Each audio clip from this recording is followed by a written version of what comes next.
बरोबर.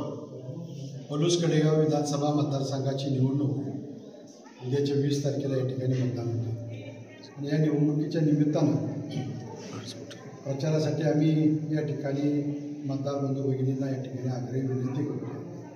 खऱ्या अर्थानं बिलवडी आणि बिलवडीच्या परिसरात पूरपट्ट्यातली असणारी आमची सर्व गावं, त्या गावामध्ये महायुतीच्या सरकारच्या काळामध्ये जी मदत झाली ती आज तारखेअखेर कोणत्याही सरकारने त्या ठिकाणी मदत केली नाही. या ठिकाणी काँग्रेसवाले मानतायत की विरोधक पूरपट्ट्याच्या वेळी कुठं होते.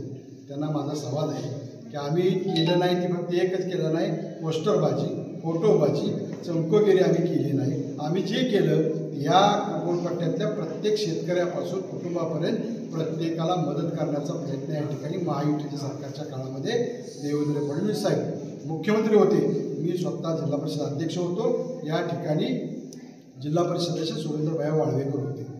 या पूरपट्ट्यातल्या प्रत्येक कुटुंबाला पूरपट्ट्याच्या काळामध्ये आम्ही दिलेला आधार जवळून हृदयामध्ये त्याची कल्पना आहे.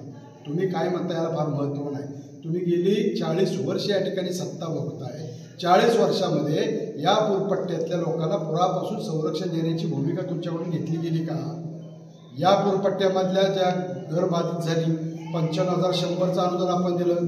आजही हजारो लोकांना अनुदानापासून लोक वंचित आहेत. त्यासाठी तुम्ही कृषी राज्यमंत्री असताना काय केलं?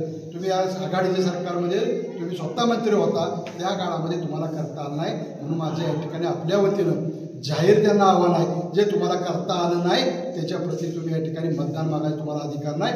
उद्याच्या 20 तारखेला मतदार बंधू भगिनी या ठिकाणी आम्हाला आशीर्वाद दिल्याशिवाय राहणार नाही आणि त्यांची जागा या ठिकाणी दिसल्याशिवाय, खोटारडेपणा उघडा झाल्याशिवाय या ठिकाणी राहणार. सरकार मुख्यमंत्री एकनाथराव शिंदे साहेब, उपमुख्यमंत्री देवेंद्रजी फडणवीस साहेब, उपमुख्यमंत्री अजितदादा या महायुतीच्या सरकारनं खऱ्या अर्थानं नारी शक्तीसाठी या ठिकाणी वेगवेगळ्या योजना आणल्या. आज वेगवेगळी महामंडळं काढली. आज आमच्या असणाऱ्या प्राथमिकच नाही तर उच्च शिक्षणाला मुलींना मोफत शिक्षण दिलं.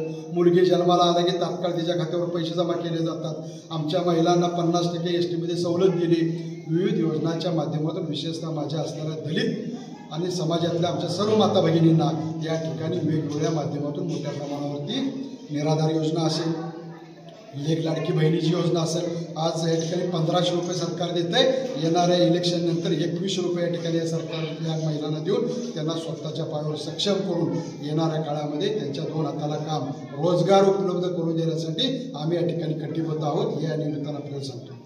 जिल्हा परिषदचा अध्यक्ष असताना भिलवडी असेल, या परिसरामध्ये वसगडे असेल, प्रत्येक गावामध्ये जे आपले आरोग्य दवाखाने या ठिकाणी जिल्हा परिषदेच्या अंतर्गतचे, त्यांच्या सगळ्यांची खऱ्या अर्थाने नव्यानं दर्जोन्नती केली. आम्ही वेगवेगळी साधनं दिली, ऑपरेशन थिएटर दिले, साहित्य दिले, गोळ्या उपलब्ध करून त्या ठिकाणी औषधोपचार तात्काळ होईल याची सेवा या ठिकाणी केलेली आहे. आणि मला सांगायला अभिमान आहे, आमच्या अंगणवाडी सेविका, मदतनीस असतील, आमचे परिचर, डॉक्टर, त्यांच्या आरोग्य असणारा सोबतचा स्टाफ, हा सगळा स्टाफ वेगवेगळ्या लसीकरणाचे वेगवेगळ्या त्या ठिकाणी डोस देताना गोळ्या कुटुंबापर्यंत लहान जन्मलेल्या मुलापासून सगळ्यांना एक ठिकाणी देण्याचा प्रयत्न केलेला आहे.